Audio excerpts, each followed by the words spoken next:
Now here's a simulation of eclipse shadow bands that's happening right here in the back of my mobile lair.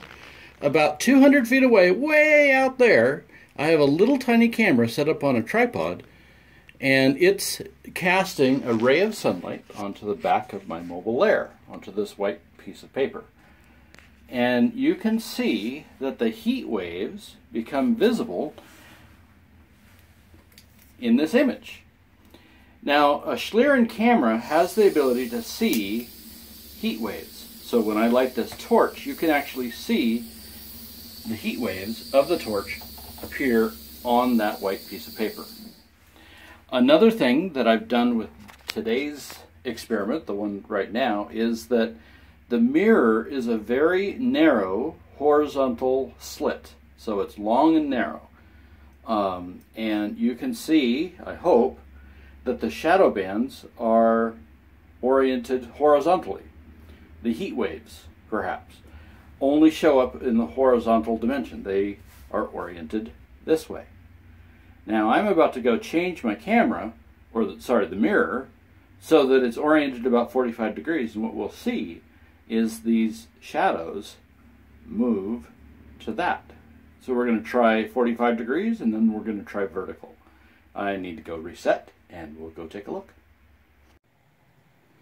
Okay, so this is the tripod that I have set up, and this is the small mirror. I've put on some blue tape so that the mirror is a little narrow slit, and it's on a tripod head that I can tilt. So I'm going to tilt that about 45 degrees,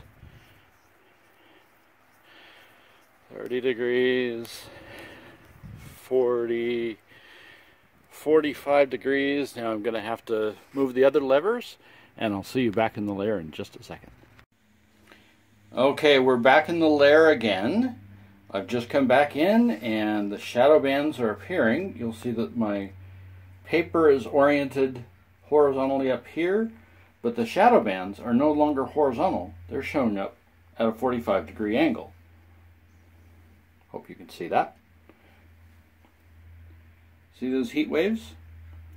So what seems to be going on is we can't really see the heat waves in other directions other than this, because the slit is long and narrow. The reason I've used a long and narrow slit is to simulate the crescent shape of a deep partial phase during a solar eclipse. And the sunlight during the eclipse goes through the sky and shows up the heat waves. That seems to be what's going on. Now I'm going to try vertical orientation. Same experiment. So you can do this at home. It's really quite safe to look at these shadow bands. It's like looking at a white piece of paper. Just don't look at the sun.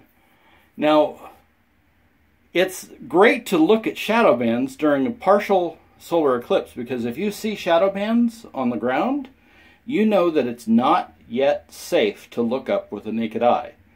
So these shadow bands are going to go away the moment totality happens. And that's your cue to turn around and look up.